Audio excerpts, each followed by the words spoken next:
parts of your anatomy, basal ganglia and the cerebellum. Because we're short with time, I expect you guys to read, not read, but to view my video lectures, which are posted in Canvas. I also posted some external links that may link you to reliable YouTube videos to aid you in understanding my topic, because I know some of the terminologies here in my topic may be the first time you're going to hear some things, especially when discussing the symptoms of basal ganglia and cerebellar disorders. Okay, so you really need to see the videos, a supplemental video, so that you can easily understand them. Okay, if at any point during the lecture you have any questions, please unmute yourselves, because I'll be having a hard time looking at your messages. Ha? Mag-unmute na lang kayo, I don't mind that. And since we are short for time also, pressed for time, I decided to discuss during this plenary lecture the parts that I think are hard to understand sa lecture ko. Okay, those that are easy to understand, kaya nyo na kasi yun on your own. So that's why I opted to discuss the ones that I think you're gonna ask questions about. Okay, so let's start. Okay, so first let's start with the basal ganglia or basal nuclei. Okay, in some references kasi yun yung gamit, basal nuclei. Okay, first, the basal nuclei is organized into certain sections. Okay, basically, it's made up of your corpus striatum and claustrum. So the caudate nucleus, putamen, globus pallidus, and the claustrum make up your basal ganglia. Now, the caudate nucleus plus the putamen combined will form your striatum because they are striated bodies. Okay? And the putamen and the globus pallidus will form your lentiform nucleus, because if you look at them in the brain, they are nuclear-like. So medyo pabilog, circular siya. Okay, for you to understand it further, let's look at the cross-section of the brain. Okay. All right. So first, di ba sabi ko, the corpus striatum. Okay, the corpus striatum is made up of your caudate nucleus plus your lentiform nucleus. Ito yung caudate nucleus nyo. Caudate nucleus can be seen on the periphery of your lateral ventricles. These are your lateral ventricles sa taas and here. Okay, so here, as you can see, on its periphery, you can see the head of the caudate nucleus. And also here, you can see this one. This is the tail of your caudate nucleus. Okay, so as long as you can see, basta anything lateral to your lateral ventricles, yun yung caudate nucleus nyo. This one is the thalamus. Remember, this is not part of the basal ganglia. Ha? This was more discussed in the pyramidal system lecture. Okay, so caudate nucleus, malapit sa lateral ventricles. Your putamen. Now, this is the biggest out of the three.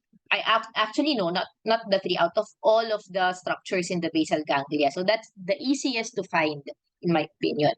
So caudate nucleus plus your putamen is your striatum. Kasi tignan nyo, it's striated. Diba? Okay. Now, the putamen plus the globus pallidus, this one, they form your lentiform nucleus. So what did I say earlier? It is para siyang nucleus, circular. Okay, so imagine them together, 'di ba? They look parang circular siya in shape. Okay? All right. Now this one, this thin line on the side is the claustrum. Medyo it's kind of hard to see already. Okay, but for this lecture, we'll focus more on the putamen, globus pallidus, caudate nucleus. Okay? And the thalamus. Okay, this is a very important structure. Okay? Yeah. So, the basal ganglia system, well, how it coordinates movement as well as the cerebellum, it's not like your pyramidal system. Na parang there's a neuron 1, neuron 2, neuron 3, you'll send signals all the way, you look for the decussation, and then where it ends. No. For the cerebellum and the basal ganglia, what's involved is the neurotransmitters. Okay? So, I know it's kind of hard to understand, but I'm here to help you understand them.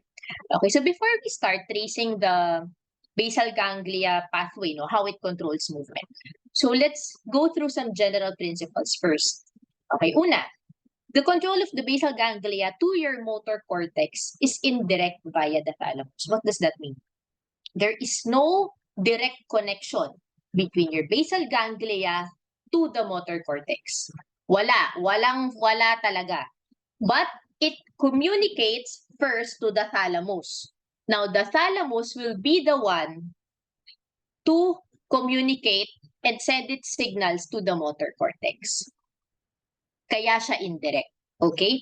Now, if you excite the thalamus, you will excite the motor cortex. When I say in this lecture, excite or inhibit, it just means that you look at it in terms of the neurotransmitters being released. Okay? So when you excite the thalamus, it means the thalamus will be able to send more excitatory neurons to your motor cortex. That's why it will excite the motor cortex. Now, if you inhibit the thalamus, if you restrict the thalamus, of course, it cannot send as much excitatory neurotransmitters to your motor cortex. That's why your motor cortex will also be inhibited in a way. Okay? All right. Next. All nuclei of the basal ganglia are inhibitory. What does this mean? Your basal ganglia nuclei, they secrete inhibitory neurotransmitters. Ano ba? What is the inhibitory neurotransmitter? Anyone? Sa fisio? Alin? Marami. Dopamine, glutamate, GABA. Alin yung inhibitory? GABA po. GABA. Very good. So, lahat sila nagsesecrete ng GABA. Okay? Yun lang yun. Okay? As to the degree of inhibition, we will discuss that later. Number 3, last general principle. All impulses from the motor cortex are excitatory to the striatum. Okay? So, iba to dun sa first general principle. Your striatum, your basal ganglia, cannot directly communicate to your motor cortex. But your motor cortex has a direct connection to your striatum. So that's your caudate nucleus and your putamen. And lahat ng impulses from the motor cortex are excitatory. So it means they secrete glutamate. Excitatory, di ba glutamate yun? So they secrete glutamate to your striatum. Now, how does the basal ganglia regulate movement? It depends on the amount of neurotransmitters they release at a given time. Most students find this difficult because we are wired into thinking that if you inhibit a certain part totally, it does not function anymore. And if you excite a certain part of the basal ganglia, dun lang siya ma-activate, meaning that's the only time that they will secrete neurotransmitters. That is not the way this goes. Remember, all of the parts of your basal ganglia are constantly secreting neurotransmitters. It's just the amount of neurotransmitters that they secrete that makes the difference. Okay? Kung nabasa nyo na yung lecture ko, there's a very nice analogy given by, forgot kung sino nga ba yun. Basta by a new YouTube video, comparing this basal ganglia pathway to a puppy being leashed. So imagine you have a chihuahua, diba? Sobrang likot. Okay, always hyper. All right. So your puppy, this hyperactive puppy is your thalamus. All right. Now, you cannot always have a hyperactive puppy because the puppy will go away. Diba? Syempre, baka ma-aksidente pa. It will do you more harm than good. So what do you do to control the puppy? You put it on a leash. Diba? So that the movement is controlled. The puppy's movement is controlled. Now your leash is this one, this line. Controlled by your globus pallidus interna. Okay? So yun lang yun. Now, with that analogy being said, your brain will control, movement of your body is controlled by the brain depending on how much restriction you want your puppy to be.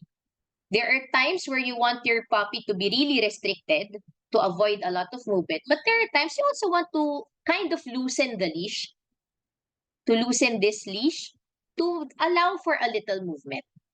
Okay, so dun tayo magsa-start. Alright? So first, let's start with the direct loop. This for me, this is the easiest actually kasi in the direct loop, basically direct, you want to direct movement. So you want movement. Okay? So normally, as I said, the thalamus or your puppy is on a leash. Normally. So normally, the thalamus is inhibited. Nakaleash siya. So what do you want to do if you want more movement? You have to loosen the leash. Diba? Okay, hindi mo papakawalan yung thalamus. You'll just loosen the leash. So how does this direct loop do that? So first, it will start first with the motor cortex. So the motor cortex will basically tell your basal ganglia system that, hey, I want more movement. I need more movement. So how will it do so? Okay, so the motor cortex, as I said, is always excitatory to the striatum. So excitatory, glutamate. Glutamate. So the motor cortex will secrete more glutamate to the striatum. In turn, when the striatum receives more glutamate, more excitatory transmitters, it will be more activated. So mas madami siya. It will produce more of what it's producing. Okay, so at this point, will it produce more or less GABA? Excited siya, yung striatum. More GABA, tama. More GABA. Now, GABA is an inhibitory neurotransmitter. So there is more GABA being produced and being received by your globus pallidus interna. So anong nangyayari sa globus pallidus interna? More GABA, more inhibitory neurotransmitters. The globus pallidus interna will be restricted. Kaya mas madami siyang inhibitory neurotransmitters that it receives. So, in turn, will the globus pallidus interna produce more GABA or lesser GABA than usual? Lesser GABA. Yes. Lesser, tama. Okay, so since it produces lesser GABA, the thalamus receives lesser GABA, lesser inhibition. So the thalamus is able to be active. It's a little bit more activated. So the leash is loosened. The thalamus is able to secrete more of what it secretes, which is your glutamate. Therefore, sending more excitatory signals to your cortex, to your motor cortex, eventually leading to more movement of your muscles. Okay? Any questions so far? Wala? Please unmute ha. Huwag kayong mahiya if you do not understand it, if you want me to repeat a certain part. Okay? Sa chat, wala naman. Okay. So sa direct, we're done with the direct loop. Okay, now for the indirect pathway. Okay. Now the indirect pathway is involved in unwanted movement. For example, you're drinking coffee. Diba? You're holding your mug. You have to your muscles have to contract at a certain point lang so that you don't tip the mug over or you don't accidentally throw the mug away. Diba? So you also want to control your muscles so that it will not move that much. Because remember, if the thalamus is not inhibited, more impulses will be sent to your motor cortex and there will be uncontrolled movement. Sobrang dami ng galaw-galaw. Okay, so the aim of this indirect pathway now is to inhibit the thalamus. So to tighten the leash, okay, so that movement is regulated. Okay, so that you don't have unwanted movement. So how does this work? Okay, so first, motor cortex will tell the basal ganglia system, I don't want to move. Okay, but remember, the motor cortex is always excitatory to the striatum. What does this mean? Yun lang, glutamate lang ang produce niya. Okay, it does not produce GABA. So although it wants the your basal ganglia to stop the movement, the motor cortex is still activated. So, it will still send more glutamate to the striatum. Okay. Now, the striatum now is excited because it receives more glutamate. So, it will produce more GABA pa din. Okay? Makes sense. Now, this time, your GABA will be received by your globus pallidus externa. Iba. It's different from the direct loop. It will go first to your globus pallidus externa. Now, remember, if the globus pallidus externa receives more GABA, so it's more inhibition, what happens to it? Will it be able to produce more GABA or less GABA? Less GABA Less po. GABA. Less GABA, very good. So less GABA will be produced by the globus pallidus externa. This time, this GABA will be received by your subthalamic nucleus. There's lesser GABA being received by your subthalamic nucleus. So what happens to your subthalamic nucleus? It is not inhibited more than usual. Lesser inhibition kasi lesser GABA. So with that being said, will the subthalamic nucleus produce more glutamate or lesser glutamate?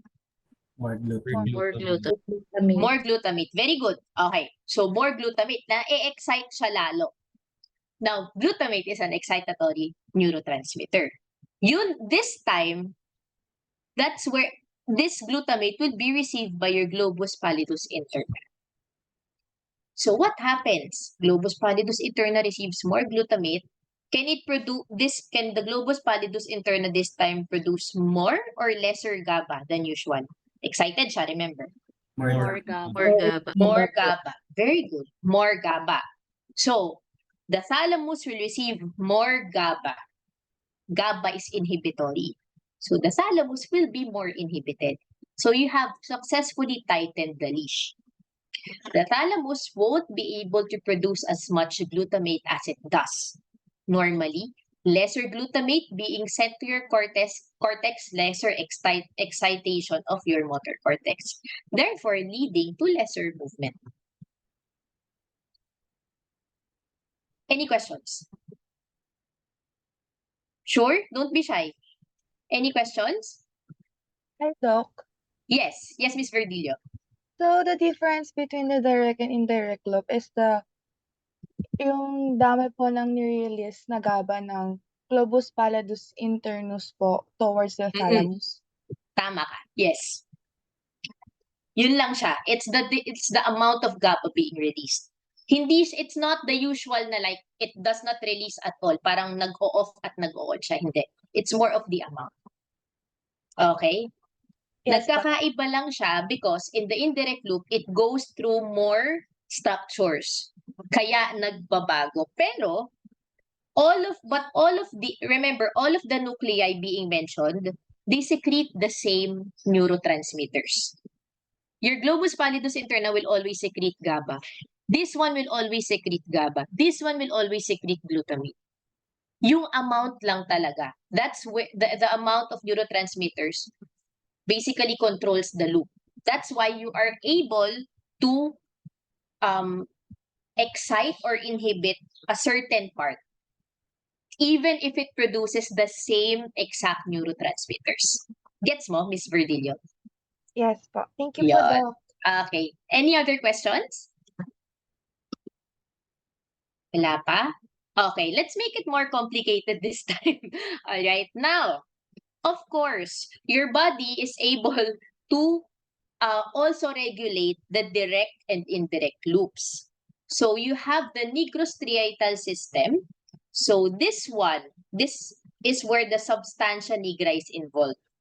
Okay, so if the body, if whatever's being directed by your basal ganglia na movement, if it's not enough, your body has another system that can either facilitate more the direct loop or inhibit the indirect loop.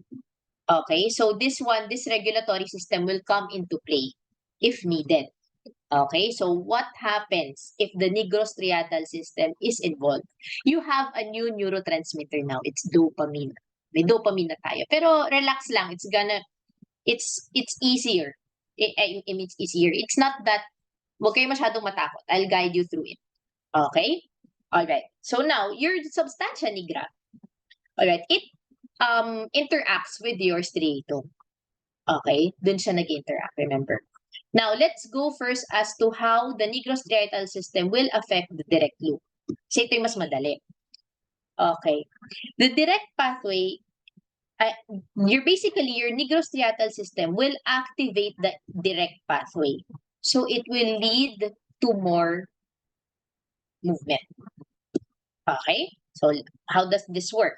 Alright, now so your substantia nigra will become more active. It says, hey, you still need to move more. So it will send more dopamine to your striatum. Now the D1 receptors in your striatum, okay, they will be the ones that will bind with dopamine. Now, if you remember in physiology, the dopamine receptors are different. Is the D1 receptor an excitatory or inhibitory receptor? Ano nangyayari pag D1 ang nakaka-receive ng dopamine? Excitatory. Excitatory. Very good. So, this time, the striatum is excited. Excited siya lalo. So the striatum will secrete more GABA, leading to more inhibition of your globus pallidus interna. So if this is inhibited, lesser GABA will be produced. Now, the thalamus will receive lesser GABA, lesser inhibition sa thalamus. So will the thalamus secrete more glutamate or lesser glutamate? Lesser inhibition, more glutamate. Very good. More glutamate. So more glutamate to the motor cortex, ibig sabihin more excitation, resulting to more movement. Okay?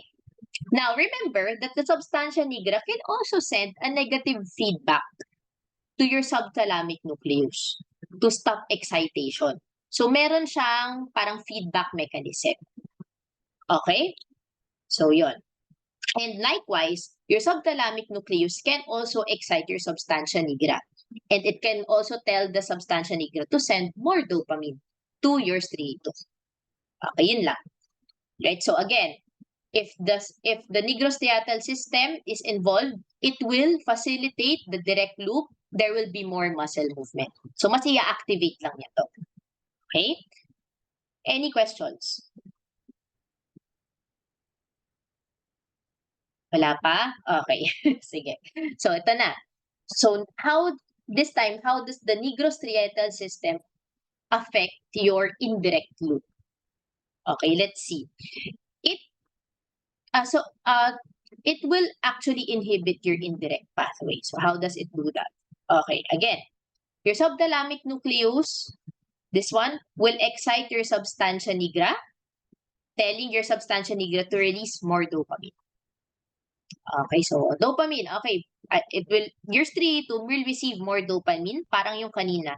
But this time, your dopamine will be received by the D2 receptors in your striatum. Now, D2, is it excitatory or inhibitory? Inhibitory. Inhibitory. Okay. So, ano mangyayari? So, your striatum is inhibited. Okay. So, the striatum will release lesser GABA to your globus pallidus externa. Okay.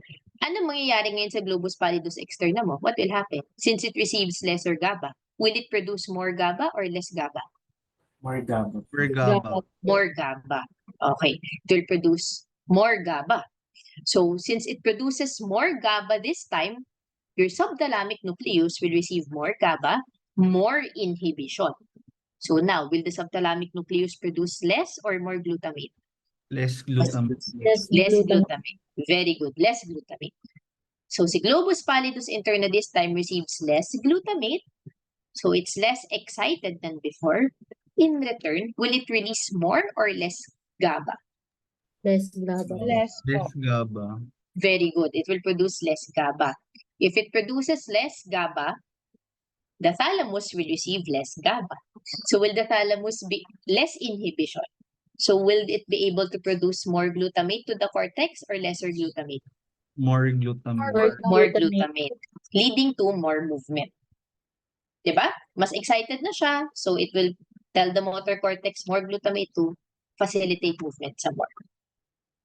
Okay? Yon. So, yun siya. Alright? I hope I have... any questions? Any questions? I know it's hard to, it's kind of hard to understand kasi fisio to. But kasi hindi siya dinidiscuss sa fisio, unfortunately. Okay, but I need to discuss this to you guys because you need to understand how the basal ganglia in its entirety is able to modulate movement in the muscles. Okay? So, yan. So, walang questions? If during your studies, you have a hard time understanding this, please feel free to message me. Okay? Mahirap talaga siya. Okay? But I hope during this mini lecture, I have been able to at least kahit konti lang, make it a little bit easier for you guys to understand. Okay? Sige. So, points to remember. Alright. The striatum, so that's your caudate nucleus and your putamen. They receive the major inputs to the basal ganglia. Di ba? Palagi, di ba, yung striatum ang nakaka-receive ng input from the cortex. Okay? So, you always remember that the afferent fibers are the inputs. I always remember it as afferent arrives, efferent exits. Okay? So, afferent, basta afferent fibers, input, arrive. Okay? So, the striatum receives the major inputs to the basal ganglia. Now, the major efferent fibers or outflow will come from your globus pallidus interna, efferent exits. Diba? Ito yung last point. Diba? So, ito yung efferent fibers mo from the basal ganglia. Okay? It's from the globus pallidus interna. Okay? Now, last, for the basal nuclei, reminders again, your basal ganglia affects the final common pathway or your lower motor neurons indirectly. Bakit indirect? Where does it communicate? What structure does it communicate with to affect the final common pathway? Review lang. Thalamus po. The thalamus, very good. Kaya dapat guys, you also know the pyramidal system. Because it is in the pyramidal system by Dr. Kalilaw dun may lecture talaga. That's where it was detailed how the thalamus affects your upper and lower motor neurons. Okay? So, yon. Now, next. The effects of your basal ganglia are contralateral to the side of the lesion. Why is that? Bakit contralateral? Review. Sa lecture ni Dr. Kalilaw. Affected po yung Decusations. Because of Decussation po. the decussation where? Where do you have your decussation? Saan? Saan? Where does it decussate? Saan nagko-cross? Medalla po. Medalla. In particular, Sa pyramids po to. sa pyramids.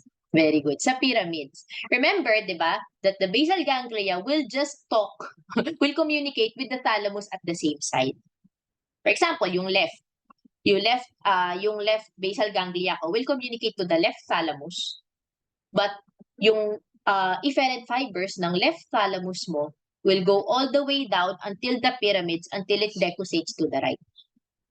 Diba? All the way down to your muscles. That's why the effects are contralateral. If your basal ganglia has a lesion. Okay? So, I hope nakikita nyo yung connection. Pyramidal system and basal ganglia. Next. If you have a lesion in the basal ganglia, there is your muscle strength is preserved. But there's an emergence of involuntary movement. Because your basal ganglia is basically an upper motor neuron. Upper motor neuron siya. Diba? So, the muscle just atrophies or loses its strength if you have a lower motor neuron lesion. Diba? But since ang affected is the presence of unwanted movement as discussed in the pathways that I discussed, diba? That's why in people, in patients with basal ganglia problems, they have like sudden flailing of the arms or maybe tremors, unwanted tremors that are beyond their control. Okay? Because there's an emergence of involuntary movement. Okay? Now, lastly, the basal ganglia controls upper motor system through disinhibition. So, it's the degree of inhibition of your thalamus. Sometimes it can be disinhibited or more inhibited depending on the amount of neurotransmitters they release. Okay? So, yun lang yun. Okay, so those are the basic principles in the functions of your basal nuclei. Okay? So, ito. I actually already mentioned the answer here. So, which of the following symptoms is not associated with disorders of basal ganglia? Alin kaya? Atrophy po. Atrophy, tama. Kaka-mention ko lang. Tama, okay? Kasi ang atrophy of muscles sa lower motor neuron lesion siya. Okay? So, just a review. Ito, these are usually the diseases of the basal ganglia. So, you can either have a hypo or hyperkinetic movements. Okay, so it could be lack or slowness of movement or excessive and abnormal movement. So, you better look at the videos and my lecture to understand this. Okay, and then see actual patients demonstrating their movements. Okay? Now, for Parkinson's disease, ito yung pinaka-famous. Okay? This includes both types. So, you can have hypokinetic or hyperkinetic symptoms. Okay? Because Parkinson's affects the basal ganglia in both ways. Okay? Ang problem sa Parkinson's is the substantia nigra. So, the substantia nigra is damaged. So, there's lack of dopamine being produced. So, when the dopamine receptors in your striatum are not adequately stimulated, so yung D1 or D2 receptors mo, part of the basal ganglia are either over or understimulated. Okay? So, remember that originally, di ba, the substantia nigra communicates with your subthalamic nucleus. Di ba, nag-uusap sila for negative or positive feedback. Okay, so when there's a problem with your substantia nigra, the subthalamic nucleus becomes overactive. Okay? So yun, kaya minsan nagkakagulo. It could either cause the shutdown of motion, rigidity, as you can see in some Parkinson's patients, your cogwheel rigidity, or it could decrease thalamic output and cause fine tremors. Okay, that's why if you look at Parkinson's disease, you have symptoms that are both hypokinetic and hyperkinetic. Okay, yun. Alright, any questions before we go to the cerebellum? Tignan ko yung chat. Wala. Okay. Wala? Sige. So now let's go to the cerebellum. So first, the cerebellum is divided into three main lobes. First, you have the anterior lobe or paliocerebellum. In the exam, parehas ko naman siyang tatanggapin. But if you answer anterior lobe lang, baka hindi. It's better to always include the cerebellum. Okay?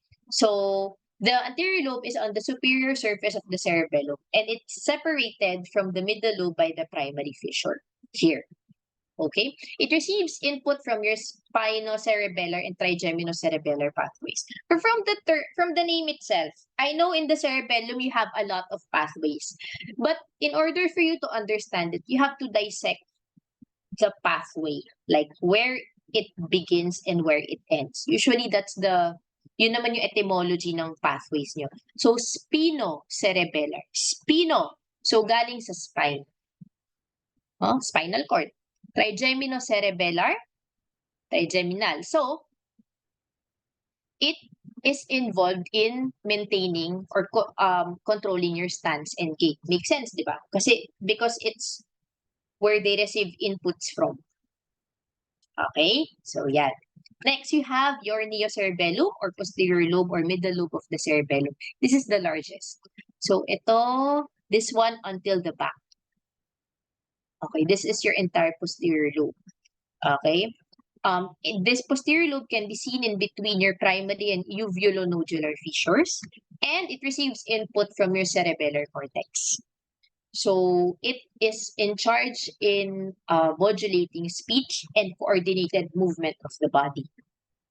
All right. Last, you have your flocculonodular lobe or the artery cerebellum. It's the one in the middle. Okay, it receives input from the vestibular nuclei. So from looking at this, you can easily deduce that it is modulating equilibrium. So eye movement, yung position mo sa balance, diba? Naalala nyo pa yung lecture ni Dr. Elevaso, diba? Yung balance in the inner ear, right? And also eye movement, which will be discussed later. Okay? So these are just a picture of your fissures. So ito yung primary fissure nyo. Look. So this separates the anterior from the posterior lobe. The uvulonodular or dorsolateral, or in Netter, it also gamit din niya posterodorsal fissure. Okay, so this separates the posterior lobe in green from the flocculonodular lobe. The flocculonodular lobe is blue. Okay, lastly, you have your horizontal fissure here. Basically, it just separates your cerebellum into upper and lower portions, not really in between lobes. Okay, any questions? Wala? Wala pa? Okay. So let's go to the histology of the cerebellar cortex. Okay, so the gray matter of the cortex has a uniform structure and can be divided into 3 layers. So you have your external molecular layer, you have the Purkinje cell layer, this one, very thin, and your inner granular layer. So ito siya. Okay, so first let's look at the molecular layer. So what are the cells that are in the molecular layer? You have your stellate and basket cells. Okay, and you can also see the dendrites of the Purkinje cells here. See, it's penetrating through the molecular layer and as well as parallel fibers. Okay, next, the Purkinje cell layer. Ito, it's just a single layer of cells. Okay, so Purkinje cells, they are Golgi type 1 neurons. Okay, so yan. And next, you have your granule cell layer, granular layer. So it's made up of 3 Gs, granular, 3G. Okay, and it's the third layer, so 3 Gs. Granule, it's made up of granule cells, your Golgi cells, type 2 this time. Ang type 1 neuron nyo kasi yung Purkinje. Okay, so granule cells, Golgi type cells type 2, and your glomeruli. Your glomeruli contains your mossy fibers, Golgi axon terminals, Golgi dendrites, and dendrites also of your granule cells. Okay, and then beneath your granule cell layer, white matter na siya. So this is the deep white matter. Okay. So, your cerebellum also has functional zones.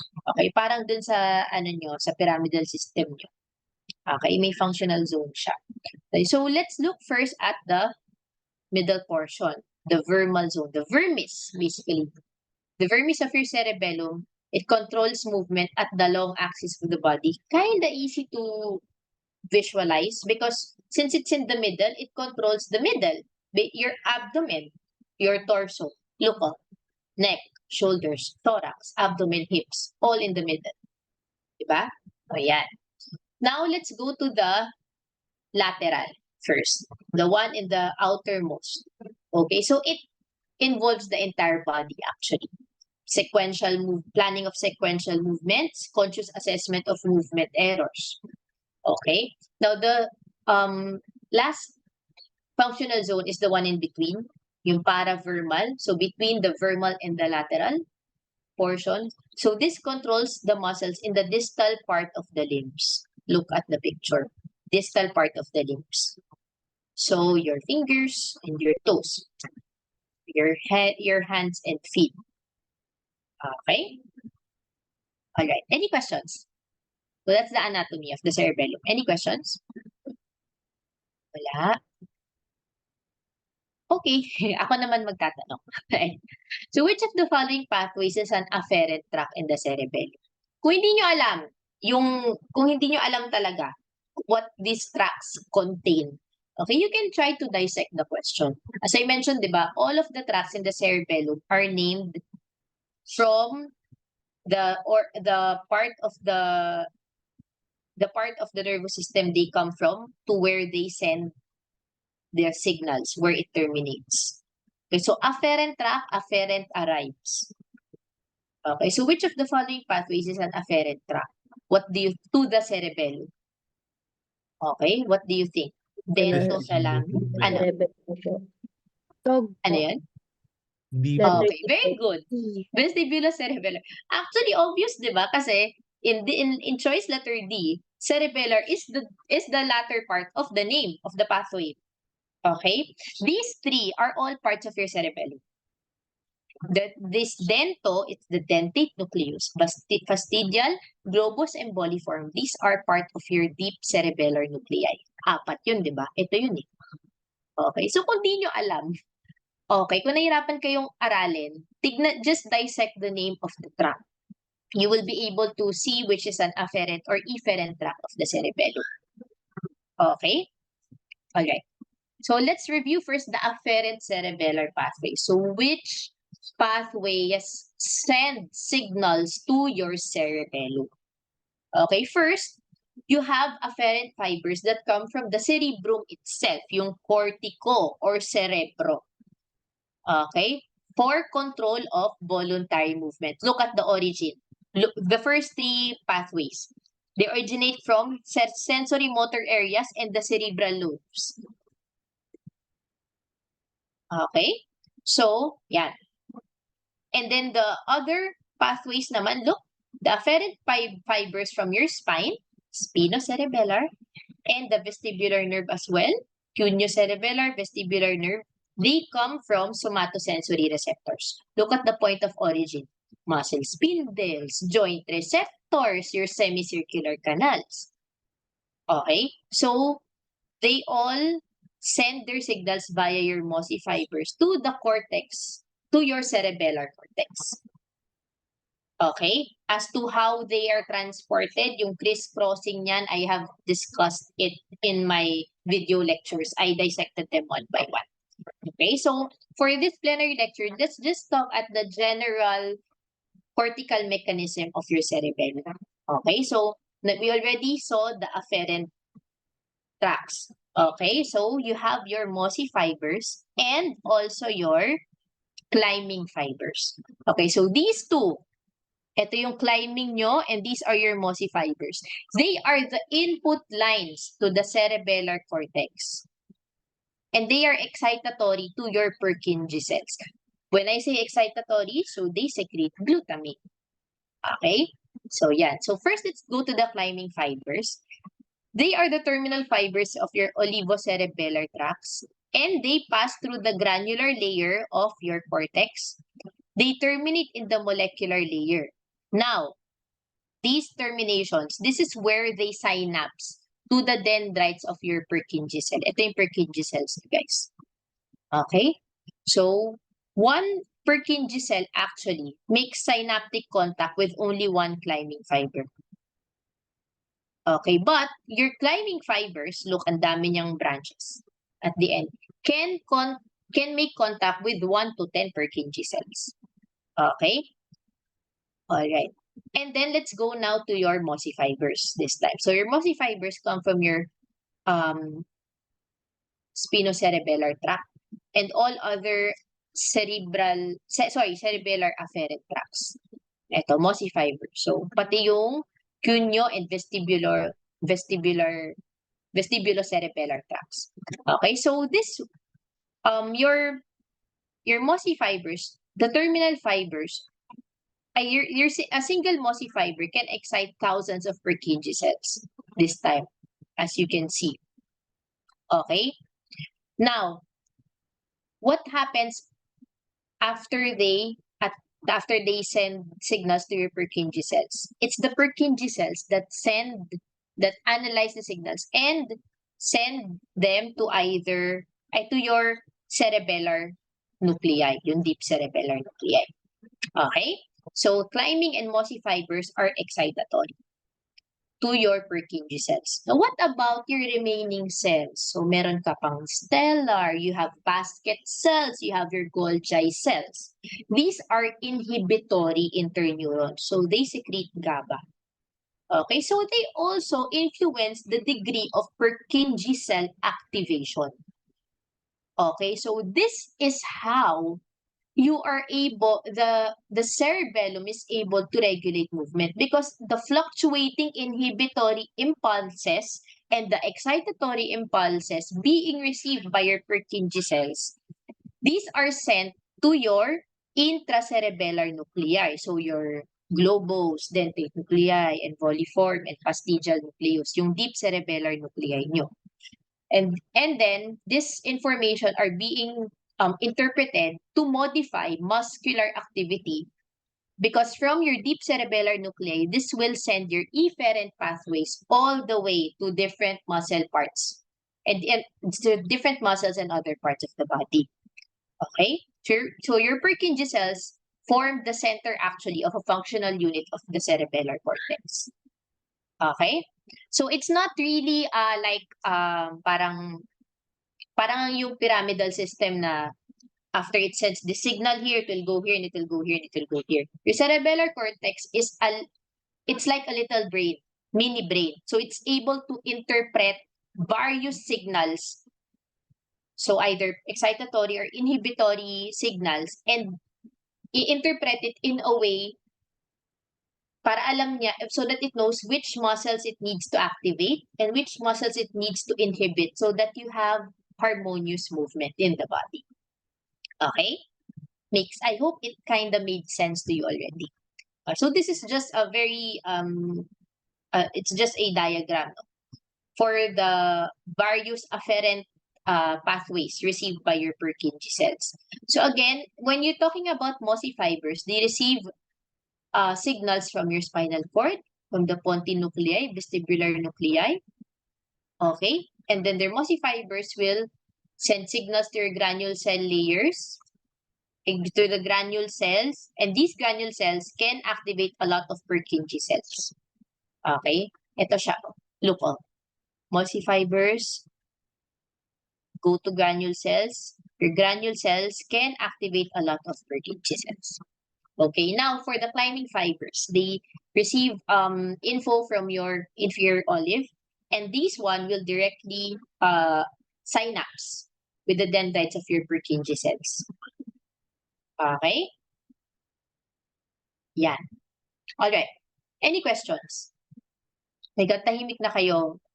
Overload na ba? So, okay. So, ito. Sige. So, now that we're done with the afferent, let's go to the efferent cerebellar pathways. So, the Purkinje cells already sent their signals to your deep cerebellar nuclei. So, this is just a summary. Okay, so it depends. Globose, emboliform, dentate, or fastigial nucleus.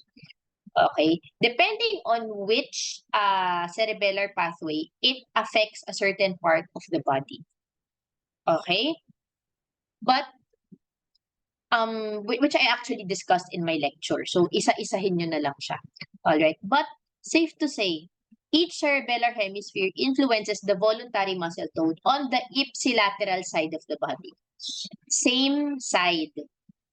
Because if you dissect these pathways one by one, some pathways have a double decussation. So magko-cross over siya, but it will cross back to the same side. Okay? To affect the same side, the ipsilateral, influence ipsilateral muscle tone. Okay? Now, ano naman ngayon? So, ano naman ngayon kung alam ko na yung afferent and efferent cerebellar pathways? How does it affect movement? Okay, so let us go to this very long feedback loop. Let's dissect it one by one so that you can understand how the cerebellum can affect movement in relation to your pyramidal system also. Okay, so let's see. Medyo toxic, mahirap tandaan to, but we will discuss each part one by one. Okay, so first, cortico, so the cortex. Okay, so your brain receives afferent fibers from your muscle tendons and joints, stretch receptors, and also from your vestibular nuclei, telling the brain na, oh, this is the certain position of the body right now. Okay? So how will I control this position? Or if you want to change position, what muscle should I move so that I won't fall over? Or so that there's harmony between my agonist and antagonist muscles. So it will receive the signals from these receptors, cortex. Okay, now, your mossy fibers and climbing fibers will converge into your Purkinje cells. So, cortico, ponto, nasa cerebello na tayo. Okay, your Purkinje cells. The Purkinje cells now, the axons, will project into your deep cerebellar nuclei. Okay, so depending on which part of the functional cerebellar zone. Okay, so if it's a vermis, it will go to the fastigial nucleus. If it's in the lateral part, dentate nucleus. If it's in the paravermal zone, it will go either to your globus and envoliform nucleus. Because if you look at the location of these nuclei sa atlas, maintindihan nyo kung bakit.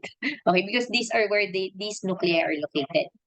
Okay, but even if it goes to a lot of deep cerebellar nuclei, the dentate nucleus axons are the ones that travel through your superior cerebellar peduncle to eventually it will go out of the superior cerebellar peduncle and decussate there, and it will synapse to your thalamus. Okay? So at this point, we crossed one side. Right now, the axons of your thalamus will ascend through your internal capsule, corona radiata, going to the primary motor area. Okay, cortex na ulit.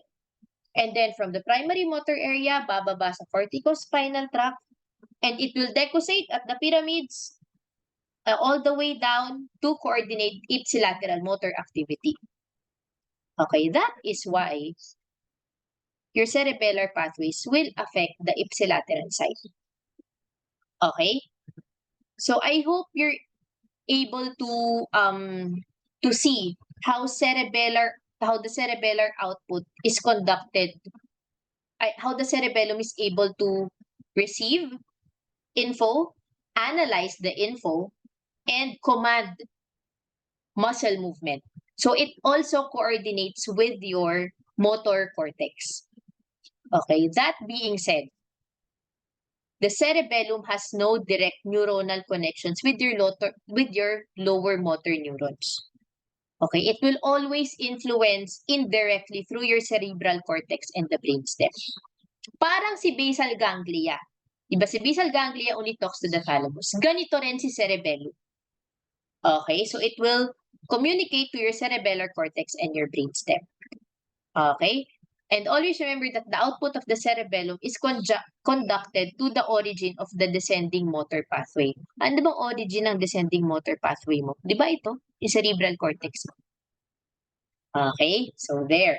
Okay, so basically, your cerebellum compares the output of your motor or area, so how the motor area should move, with the current proprioceptive information it receives from the muscles, the stretch receptors, kung naalala nyo pa yung fission nyo, yung mga tendons, okay?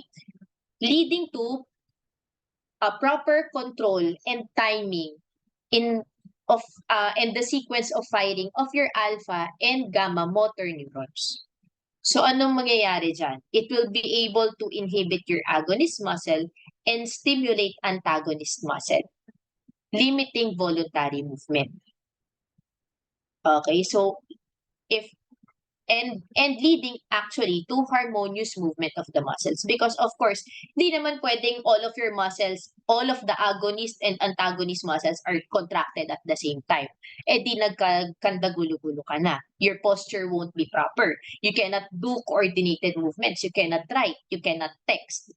Diba? You cannot type properly. Okay, so yun. That's why the cerebellum is kinda a little brain.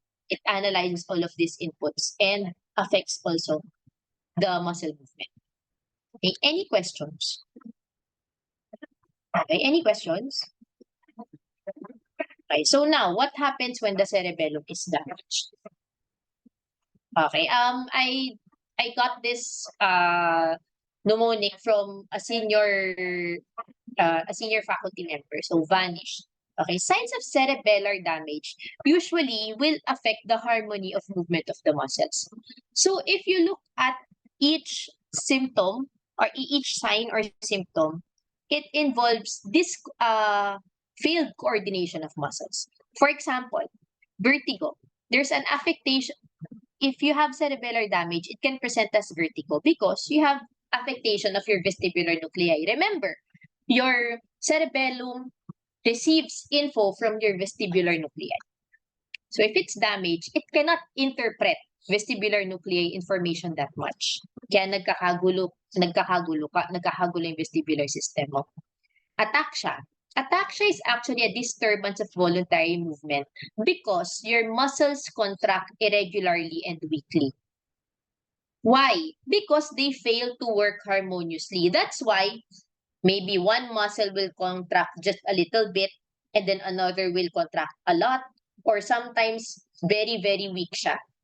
Because your stretch receptors and the other receptors in your tendons and your muscles, they cannot, although they are able to send information to your brain, but since their cerebellum is damaged, the cerebellum cannot properly interpret these signals, your proprioceptive signals. That's why your muscles in return cannot contract the way it's supposed to be.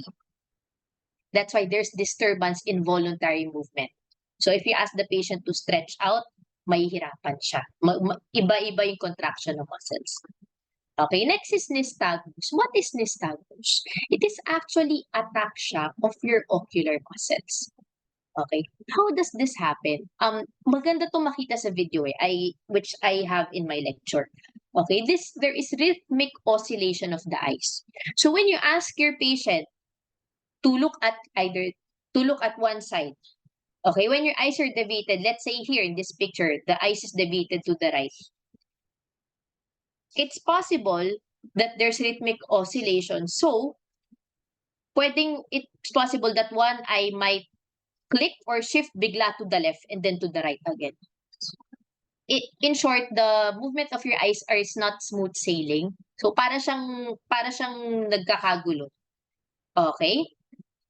So, basically, if you ask the patient to look slowly away from a certain visual object that you're moving in front, okay, magkakaroon ng quick face back to the target. So, quick movement to the opposite side. Usually ganun sa nystagmus. Okay, because there's problem in your ocular muscles. Okay, intentional tremor. So when you ask the patient to move, there is tremor. Why is that? Because nga parang si ataxia, yung what I mentioned in ataxia earlier on. The stretch receptors, your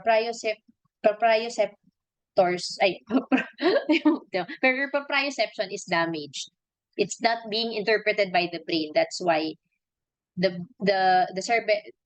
you cannot actually control your muscles that much. So it's possible that there might be some muscles that will move even if they're not supposed to. That's why you have intentional tremors. Slurred speech. Why? Because your muscles in the larynx have a problem. They cannot move harmoniously. That's why you have slurred speech. Hypotonia. Okay, this is due to the loss of the cerebellar influence on your stretch reflex as well. Hypotonia, hindi atrophy. Hypotonia is different. Okay, exaggerated broad-based gait. So usually your head is often rotated and flexed. The shoulder on the side of the lesion, look at this picture, is lower than the normal side. And the patient is often stiff-legged to compensate for the loss of muscle tone. Okay, so it's possible that when you ask the patient to walk, the patient will lurch and stagger towards the affected side. Okay? Towards the affected side. And lastly, this diadochokinesia. This is the inability to perform alternating movements regularly and rapidly. So I hope you can see me in the video. Usually you will ask the patient to pronate and supinate the palms na ganyan na mabilis. So normally you can do this. It's very easy if you do kaya pa parehas na kamay, di ba? You do it on your lap. But in patients with cerebellar damage, it's very hard for them to do so. So pwedeng mabagal or they cannot do it at all. Okay, this will be further discussed in the neurological examination. Yung last lecture for neuroanatomy. Okay? So, again, a lesion in the cerebellar hemisphere will affect the same side of the body because of the double decussations that I discussed earlier. Okay, any questions? Doc, Yes. Doc, so to compare a cranial nerve or inner ear ache or inner ear problem versus cerebral damage po, a cerebral example, di ba, nystagmus po could possibly manifest in a cranial nerve ache problem or yung mga semicircular nerve. So for a cerebral damage, this vanished should all manifest for a cerebral damage. Not really. Not really. Minsan hindi lahat. But if you have you were mentioning the cranial nerve damage, di ba? When you have cranial nerve damage, is this considered as an upper motor or lower motor neuron lesion? Ano sa tingin mo? Kunwari, okay, let's say yung optic nerve natin, di ba? Cranial nerve 2. If it's damaged, sorry, let's say wag-wag. Any cranial nerve 3. Sige, it innervates a certain extraocular muscle, di ba? So if your cranial nerve 3 is damaged, anong mangyayari sa extraocular muscle mo na ini-innervate nun? Kung naalala niyo pa. Ano mangyayari, Miss Aplaon? Weekend po or other. Weekend. Basically, weekend. So para siyang quote-unquote lower motor neuron lesion because that cranial nerve directly innervates that extraocular muscle. So damage talaga siya. Nystagmus will happen. Nystagmus actually happens. Dapat intact lahat ng extraocular muscles mo. It means it still needs to move.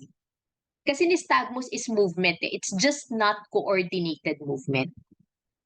All right. So if you have cerebellar damage, it will not manifest as atrophy of your extraocular muscle. It won't. Kasi upper motor neuron ang cerebellum mo eh. Ang mangyayari lang, discoordinated yung muscle movement mo, yung extraocular muscle movement. So, gets nyo guys iba ang cranial nerve damage sa damage pag basal ganglia and cerebellum. Palaging parang upper motor neurons ang cerebellum and basal ganglia lesions. Okay? Alright. Any other questions? Sige, shoot nyo na. I kind of finished ahead of time na earlier than what I expected. Wala? Wala pa. Okay. So if during your studies, if you fail to understand something or if you want to ask me something, I highly encourage you again to use the discussion board, especially in my lectures, because I know this is kind of difficult and your batchmates can actually benefit with your question and your answers. Ayun. Yes, Miss Verdillo, yun. Hello, What's Doc. your question? Clarification Yes. lang po. Yung basket and yung stellate cells po ba are both efferent po? Yes, efferent din siya.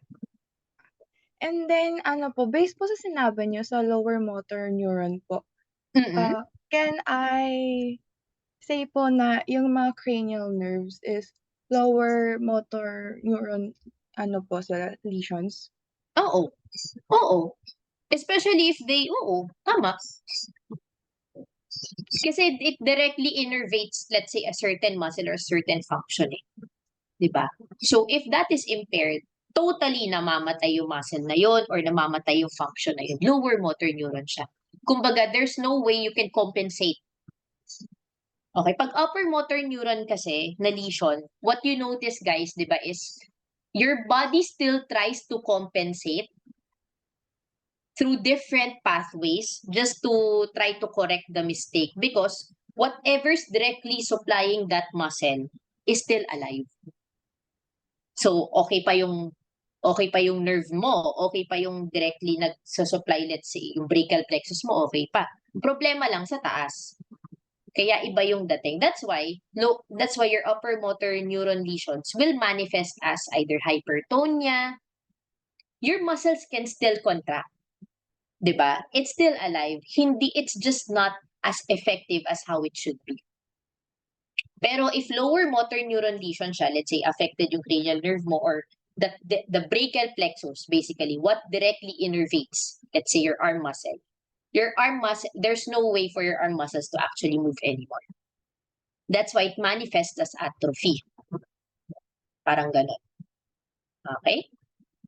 Did I answer your question, Miss Verdillo? Tama ba? Yes po, Doc. Okay. All right. Any other questions?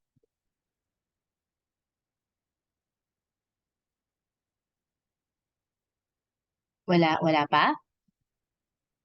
Okay, sige. So if there are no more questions, just a reminder, you still have one more lecture with Dr. Bunying. Please stay behind after the lecture of Dr. Bunying because there will be some announcements. Also, you have an upcoming summative quiz this week. The coverage will be up to my lecture only. Hindi pa kasama yung optic pathways. Pero please, pakinggan nyo naman yung optic pathways. Okay? Stay and listen to the lecture because it's gonna help you in the next summative quiz. Okay? Sige.